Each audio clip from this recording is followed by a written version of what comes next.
देवाः भद्रं पश्येमाक्षभिर्यजत्राः स्थिरैरङ्गैः स्तुष्टुवागुंसस्तनूभिः व्यशमदेवहितैयदायुः स्वस्ति न इन्द्रो वृद्धश्रवाः स्वस्ति नः पूषा विश्ववेदाः स्वस्ति नस्तार्क्ष्यो अरिष्टनेमिः स्वस्ति नो बृहस्पतिर्ददातु नमोऽस्तु ते व्यास विशाल बुद्धे पुल्लाडविदायत पत्र नेत्रः येन त्वया भारत तैल पूर्ण प्रज्वालितो ज्ञानमयः प्रदीपः ओम व्यासाय विष्णुरूपाय व्यासरूपाय विष्णवे नमो वै ब्रह्मणिदये वासिष्ठाय नमो नमः। प्रेम से व्यास महाराज की, व्यास महाराज की।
It is said in Sadhana Panchakam, written by Adi Shankaracharya, Sangha Satsu Vidhiyatam. It says, Sangha Satsu, find yourself in noble company.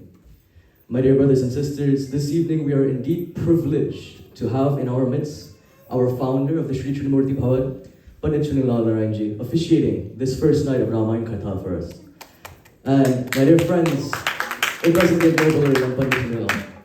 He is a missionary. He goes to South Africa, helping all of these people, re-establishing Sanatan Dharma and keeping this religion flying. Our Vyasji is proficient in Sanskrit, Hindi, Spanish, and English. So this evening, as we ready our minds to listen to Ram's Katha, I ask all of you to pay attention to the words of our Vyasji. Pay attention to his diction, the way he expresses the bhava of bhakti, this feeling of devotion, the way he conveys these words of Tulsidas Ji. I'm sure we'll all learn something very, very brilliant tonight, something that we can take into our lives and inculcate and become evolved beings. Prem Slo Vyas Bhagwan ki!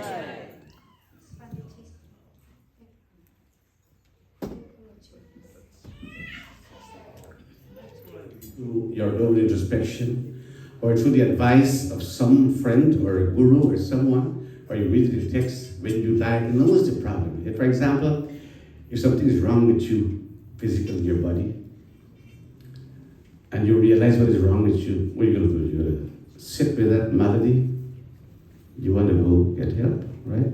You want to get rid of it. So he realized something was wrong. He knew what was wrong with him. He knew he was not happy. He wanted to feel happy. He's happy before he left the world. Not only here, but in hereafter. That's I think the difference between permanent happiness. You want to be happy here, jo paralok iha sukh jaye. Not in this lok, but paralok means after you leave the world, that you want to be happy after you leave. Who wants to suffer after you leave the world? You want to be happy here, but unhappy over there? You gotta be unhappy here and happy there. So this is what he does. You realize the problem, diagnose the problem, Tulsidas Ji Ram Siya Ram Siya Ram Jai Jai Ram Siya Ram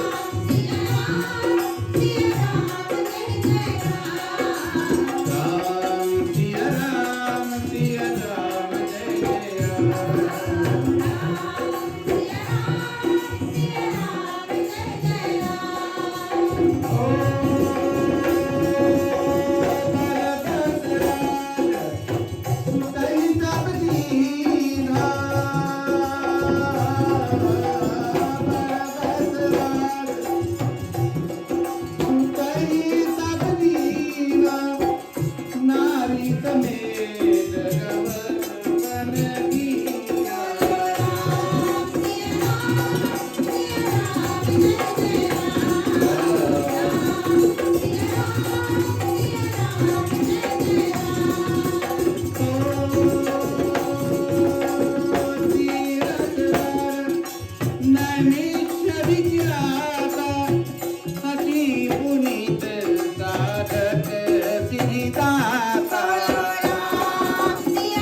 You know, one of the most severe maladies you have to deal with in America and other parts of the world is enemy that is called stress. Stress. Stress is the most serious problem to contend with.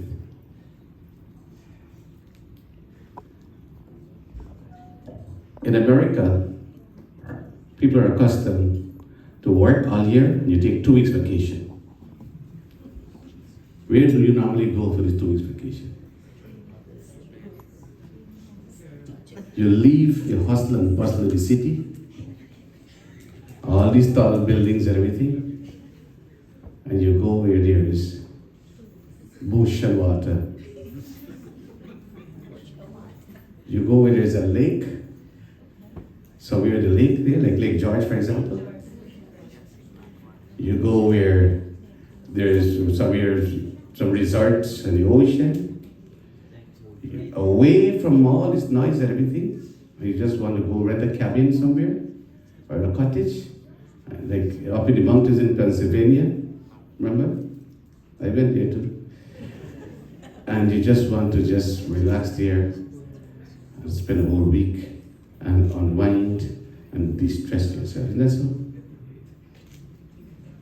That's what people normally do. Why? You want to get away from all these problems here. Some of us take the problems with us too on vacation. Because you find it hard to leave it back behind. They accompany you to where you go. It defeats the purpose. When you had enough of this busy life, city life, and all this life, you simply just want to go and forget all of this and be peaceful.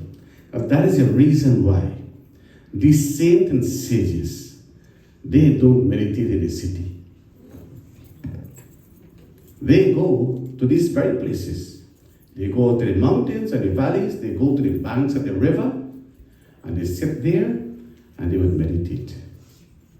Away from the hustle and bustle, all his busy life.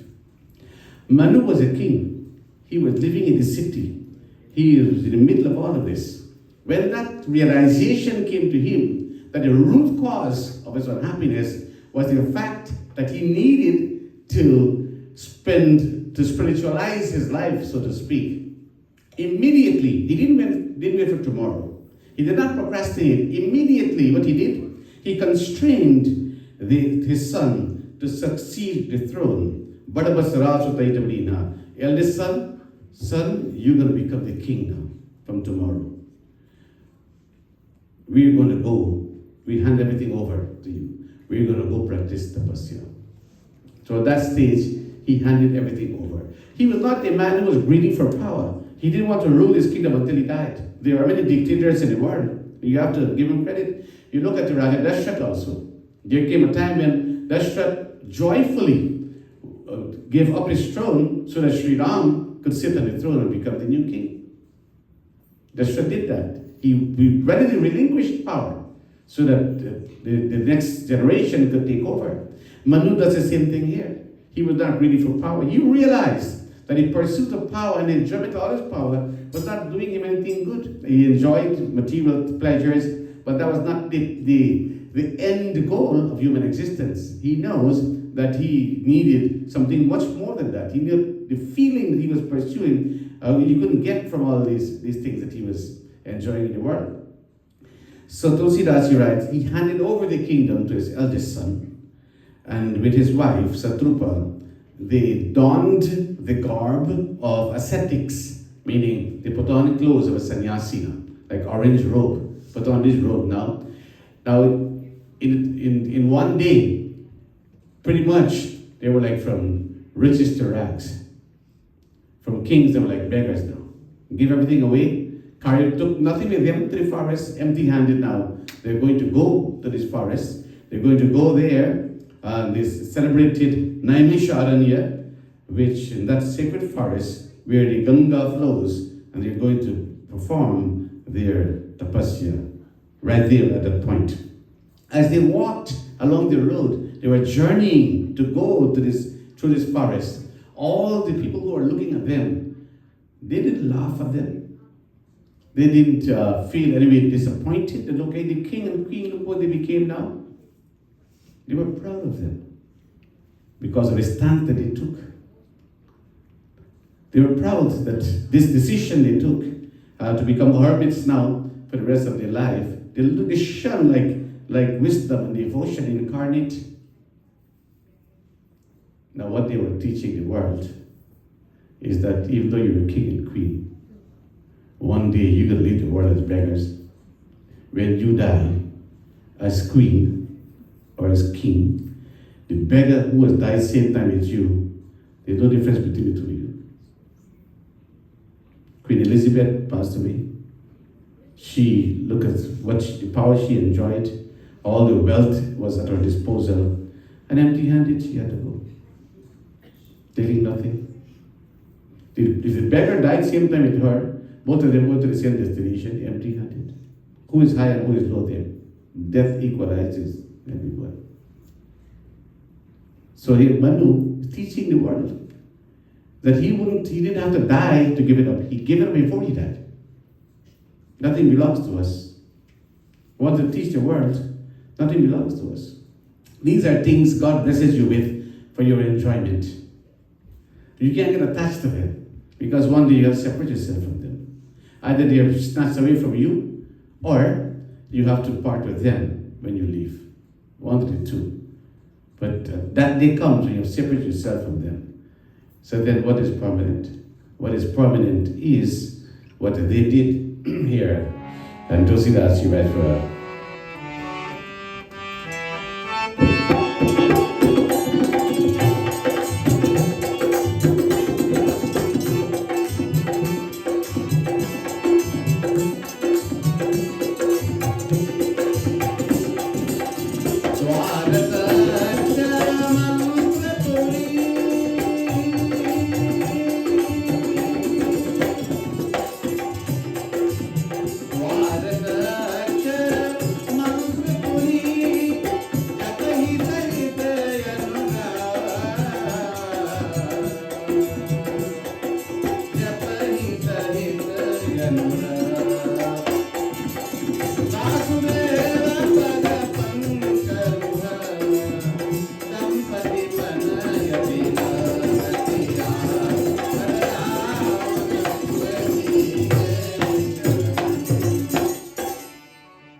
So they made a vow, and this vow was to feast only on roots and fruits and bulbs. So they paid special attention to the diet.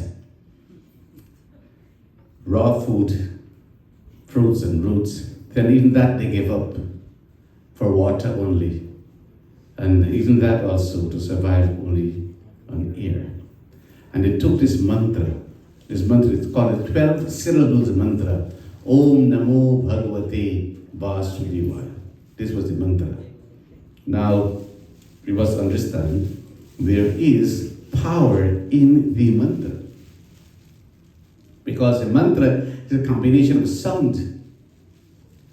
This entire universe was created by sound. That sound is represented, that curve on the Om, it's called Nad. That Nad, that is sound. That is responsible for creation. Nad and Bindu, that dot is called Bindu. Nad and Bindu. And it all begins, everything starts from that dot, from one point. The creation begins there. So sound, now you have sound therapy through music therapy and all this, to heal disease of the body. So they took this mantra, and when you take a mantra and you meditate on the mantra, my dear brothers and sisters, you must believe in the powers of the mantra. That mantra has powers that soothes the mind, that heals the body, that uplifts you spiritually, liberates your soul. The mantra. Power in the mantra. So don't take it for granted that this mantra is just some ordinary words together. When you put your energy into the mantra, put your meditation in the mantra does miracles. Simple mantra, Om Gan Ganapatiye Namah.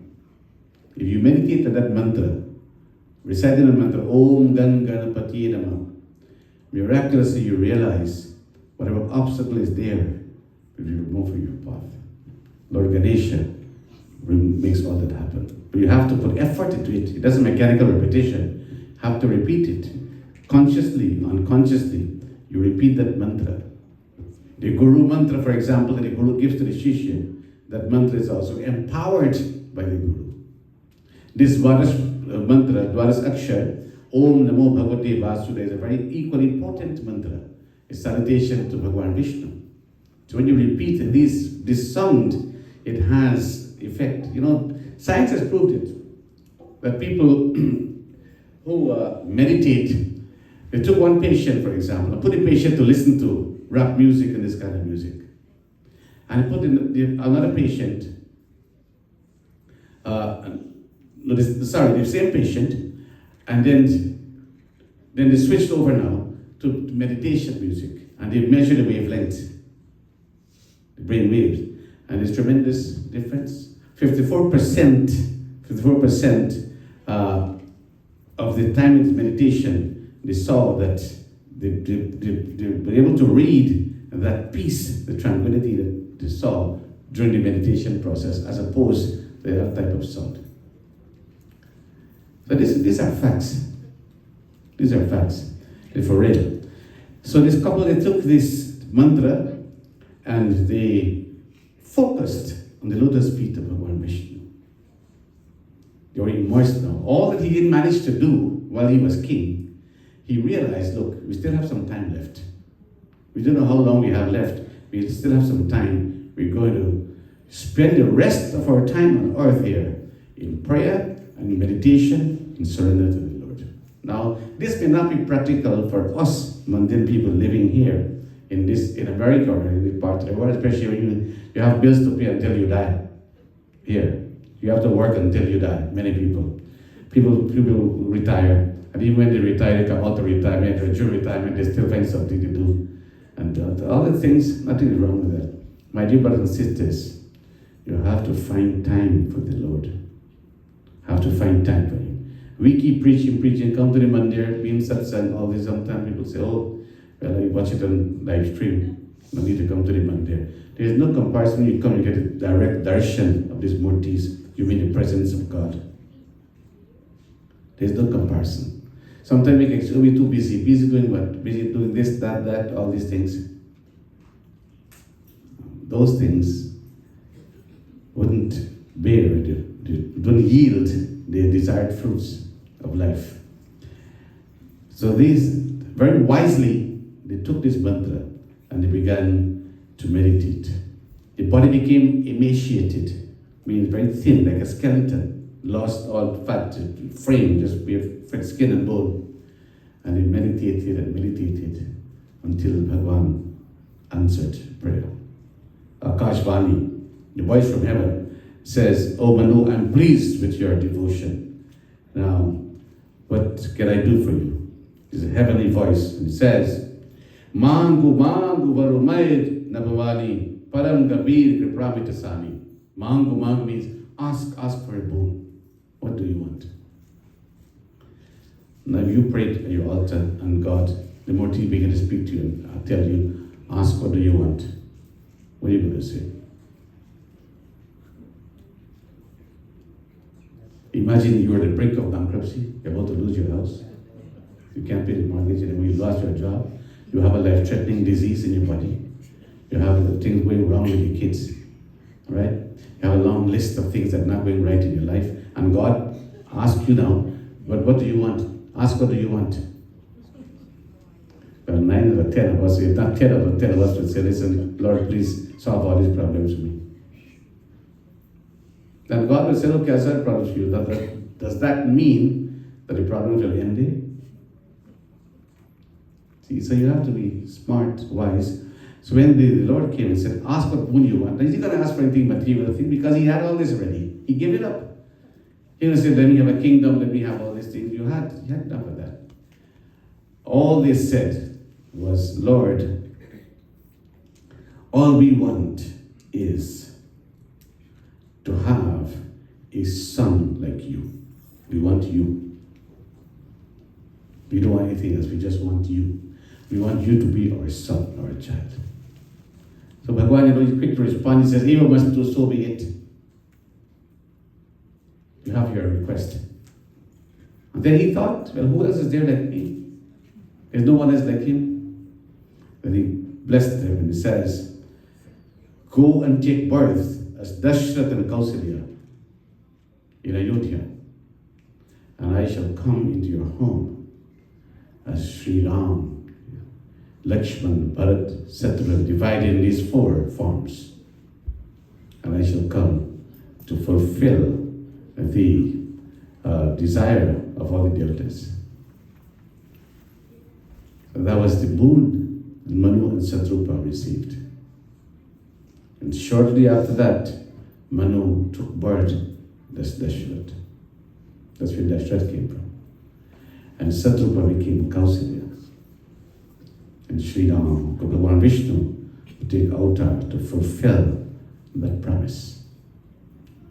So, when he had enough of the world and he turned to the Lord, that was the crowning moment, the fulfillment of his life. My dear brothers and sisters, life is short. Every time we sit here, we remind all of us, remind ourselves, life is short. It is shorter than you may think or expect. Tonight we're missing an important member here from our Mandir, Indarji. He would have been here, he would have been singing here for us tonight. He was a permanent part of this Mandir. No one ever thought that as young as he was, that he was going to say goodbye to us. There are people who you know. There are many who you don't know, who are leaving also. Suddenly they leave and they go. One day, it'll be our turn as well. Just as how they've gone, we'll also go one day. There's no surprise. We'll have to go. You can't hang on to life as long as you would like to. You have to go one day. Between now and then, my dear brothers and sisters, we still have time. How much time we have, we don't know. We hope it's going to be a long time. It's only a hope. But so too, the person who died yesterday, he hoped for that too. Or who will die tomorrow, he hopes for that too. We don't know. It could be shorter than we expect. Suddenly you get a heart attack, you go to bed, you never wake up the next morning. You leave your home, you never get come back in the evening. Things are happening every day with people. We have to take stock of all of this. Remind ourselves that, listen to this before you feel at home alone. You think about it. When you see a dead person lying there, in the quiet moments you have to think about it. Think how of the brevity of life, of the unpredictability of life. Think of how quick, abruptly it will come to an end.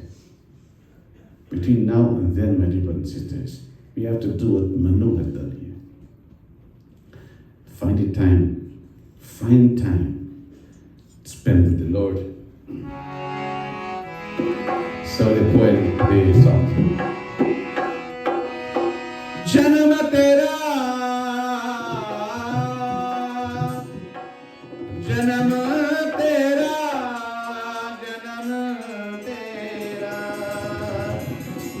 janam tera, baato hi beet gayo.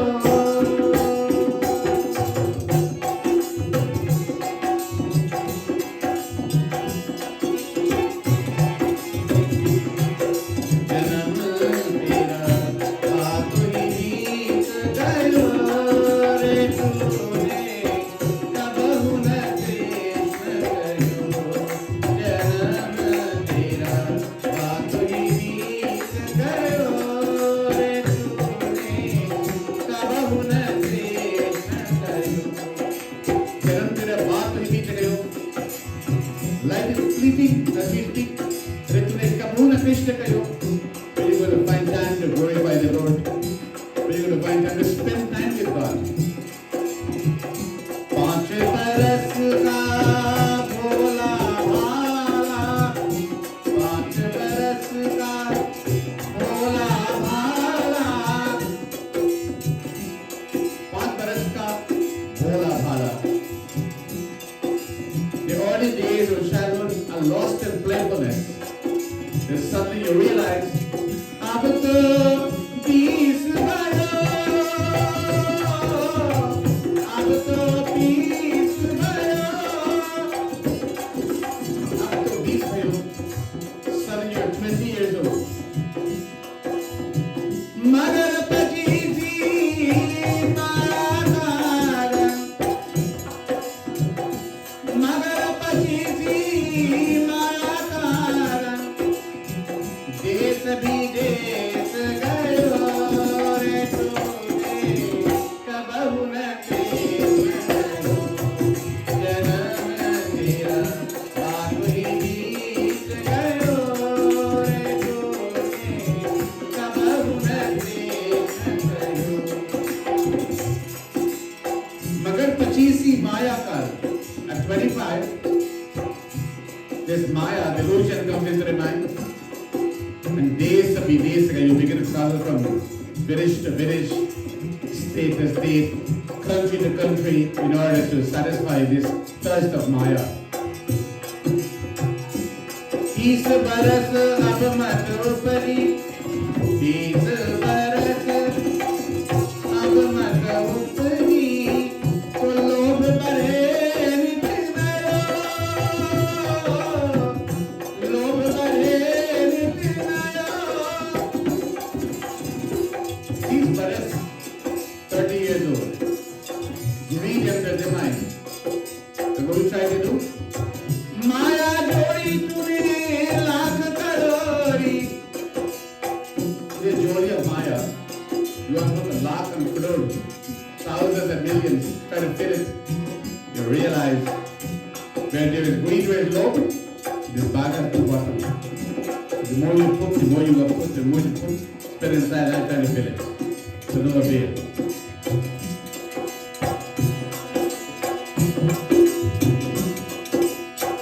Maya jodi tune lakh karori, aaj huna krite bhayo re tune, kab huna krite bhayo, janam tera aati bhayo re tune, kab huna krite bhayo.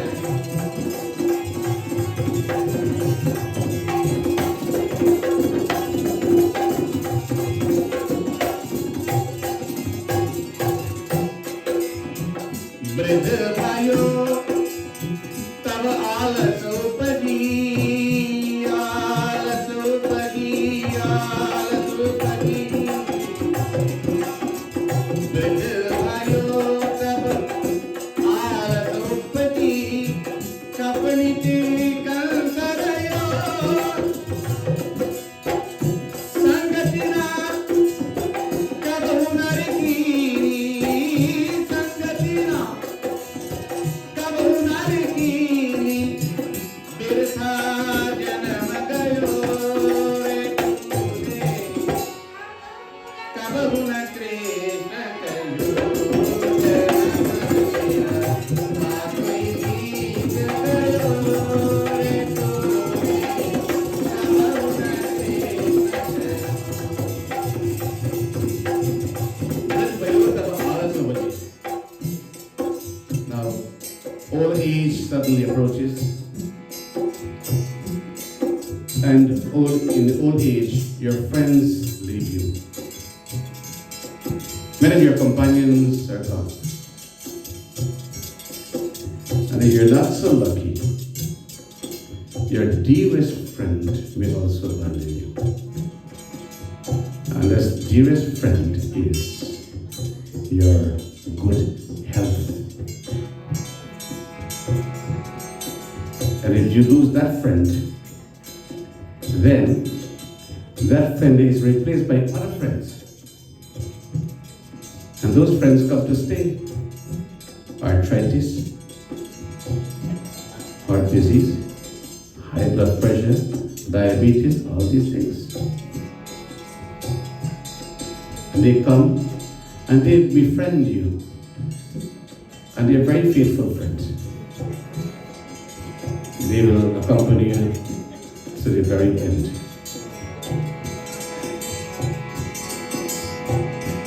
Then you look back at life. ये संसार मतलब का लोभी, ये संसार मतलब का लोभी, झूठा हाथ रचो, झूठा हाथ रचो, काट कबीर बजर मन मूरख, काट Kabir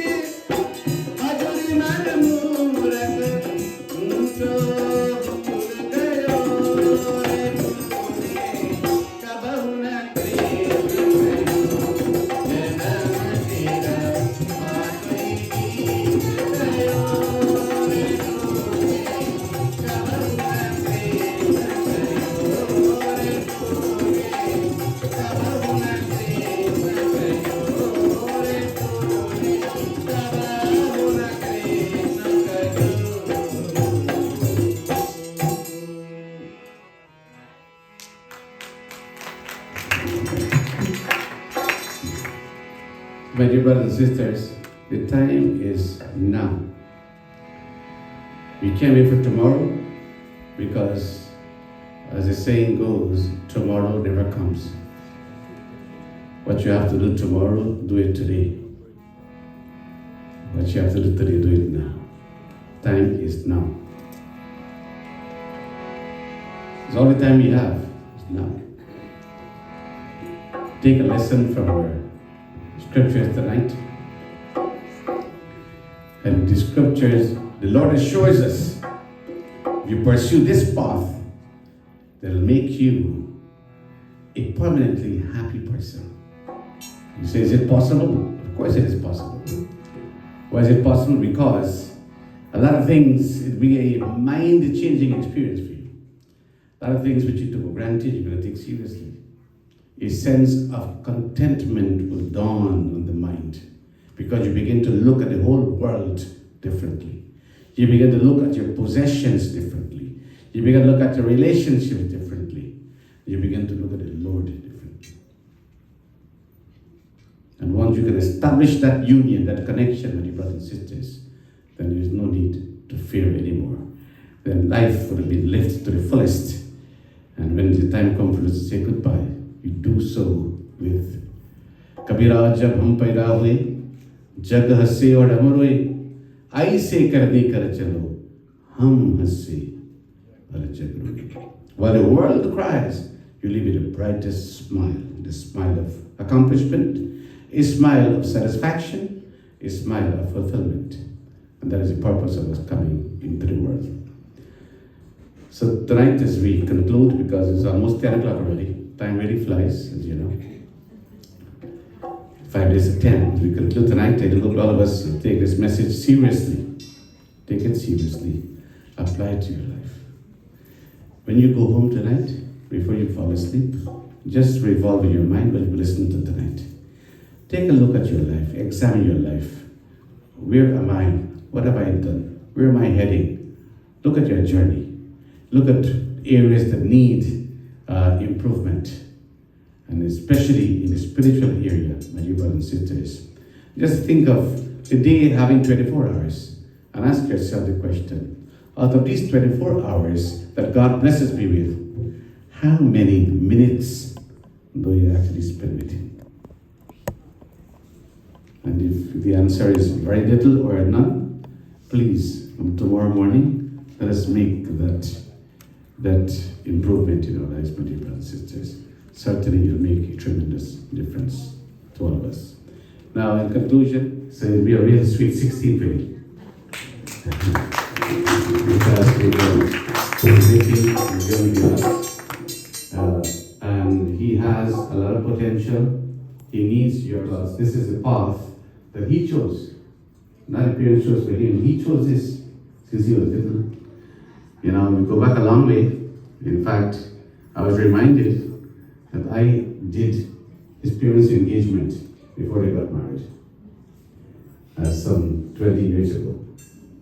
And we were blessed with two wonderful boys.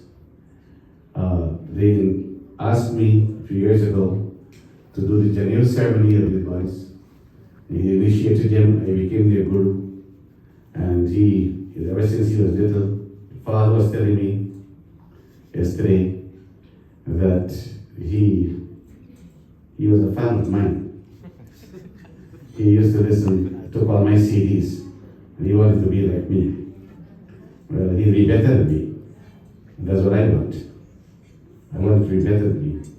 And you know, you always want your shishya to surpass you, to do better than you. That's the whole idea.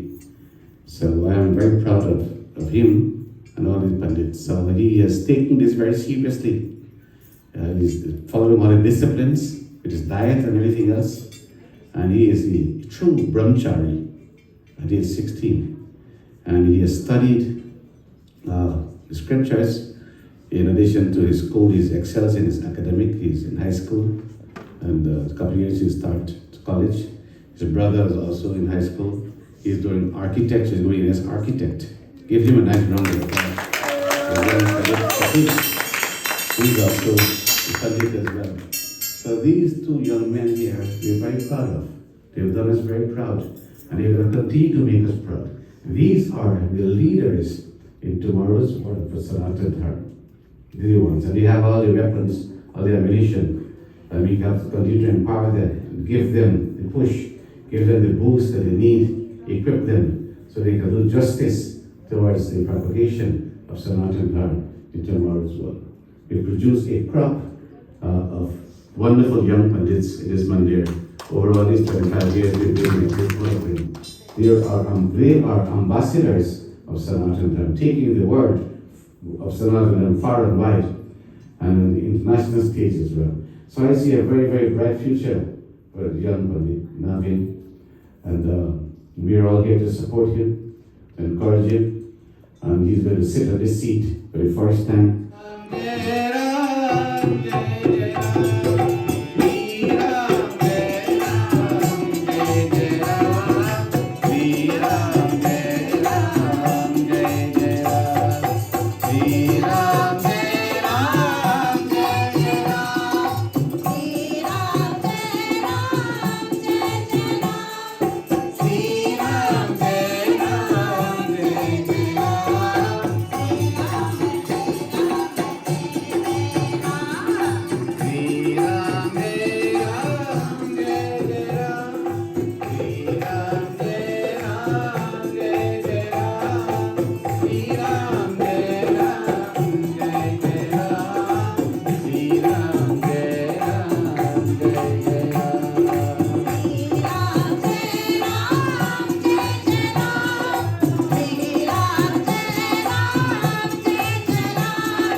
Their grandfather, Joe, our brother Joe, was a prominent member of this Mandir way back before he passed. I'm pretty sure your Aja is happy to see what his grandsons are doing with their retirement. This is something he really loved. He used to be here this Mandir. So, very nice.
Thank you.